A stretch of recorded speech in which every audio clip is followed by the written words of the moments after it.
Hello, role players. This is Cross, and what I'd like to talk to you about today is character creation in Dungeons & Dragons 5th edition. Why am I making this video? It seems like there's quite a few people out there who are interested in playing Dungeons & Dragons, but they don't know where to start. They look at the PHB and just simply close it back up and want to figure it out later. Simply having somebody talk you through the process can mean the difference between having a potential player and having someone who thought about trying D&D once. I'd like to preface everything by saying this is a video for creating any character. I will not go into specific details about each class. I will touch on what they can do and try to give an example of each one. Also, this process is how I personally go about creating my own characters. This may not be the way that you prefer to create a character. However, this video is more for someone who has no idea where to begin. The first place I start is Chapter 3, Classes. There are 12 classes to pick from. Barbarian is a lot like Conan from the movies. A bard is a storyteller who can weave magic into their songs. Clerics are followers of a deity who can heal wounds of their allies and smite their enemies. Druids are nature dwellers who use the forces of nature to accomplish their goals. They also respect nature and try to preserve it. Fighter is what I call most soldiers you see in movies. It's like a Roman soldier or a knight. Monks are kung fu warriors who use ki to power their special attacks.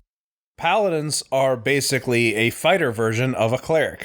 Their deity empowers them with strong melee weapon attacks.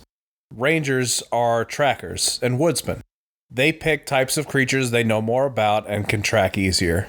Rogues are basically thieves or assassins, or just someone who tends to use dexterity over brute strength. A swashbuckler would be a good example of a rogue as well. Sorcerers are mages, who have natural spellcasting power. They empower their spells with different effects. Warlocks are mages, who have made a pact with a being in order to gain power. They have fewer spells to cast, however, they can refresh their spells with a 1-hour rest as opposed to a full 8-hour rest. Wizards are your most recognizable mage. They have a spell book and study spellcasting in order to cast spells. They are the most versatile spellcaster. When creating a character, I generally have an idea in mind, or a character from a movie or a game I'd like to emulate. Some characters can be done with different classes and it will create a different playstyle. For now, just pick what class you want. Don't worry about picking skills or writing down what the class does at level 1. Just write down what class you picked. The next thing we need to do is pick a race.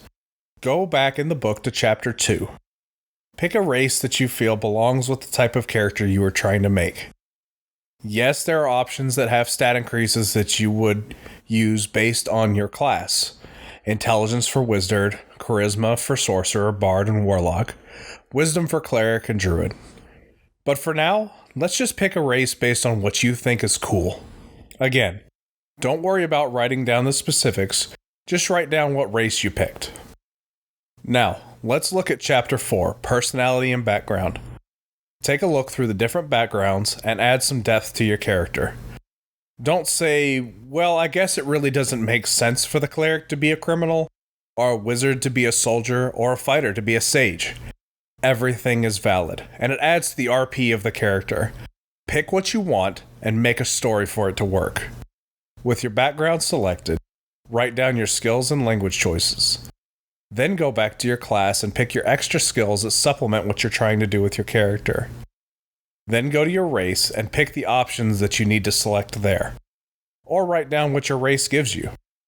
I realize that this does not seem to be the most efficient way to do this, but there have been plenty of characters I've made where I would change the race or even the class at the last minute because I had an idea during the background part.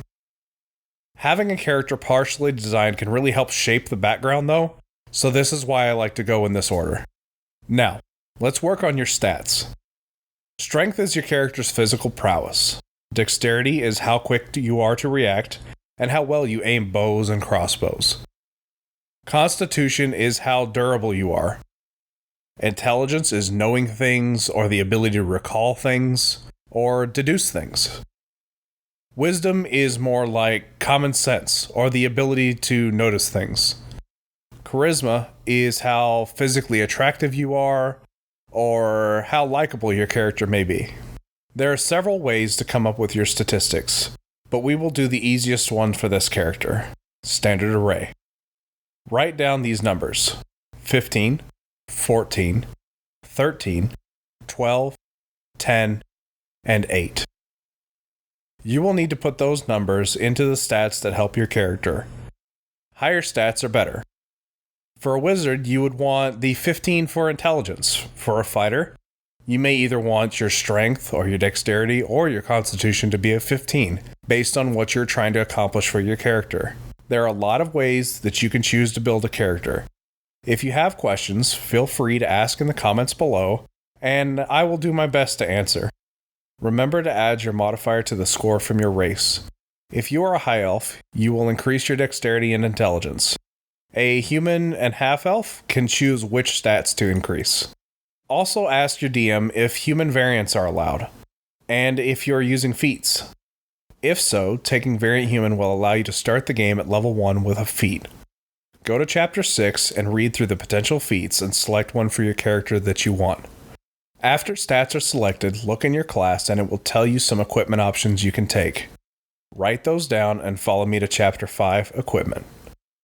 Go through the options and figure out what your character has. Don't roll starting gold on your first character. You'll be fine with the equipment given to you. Now if you're a spellcaster, figure out how many cantrips you know, how many spells you know, and how many you can prepare. Go to chapter 10, spellcasting, and find your appropriate class and pick from that list. At this point, you should have a playable character. Now let's go out and enjoy those games.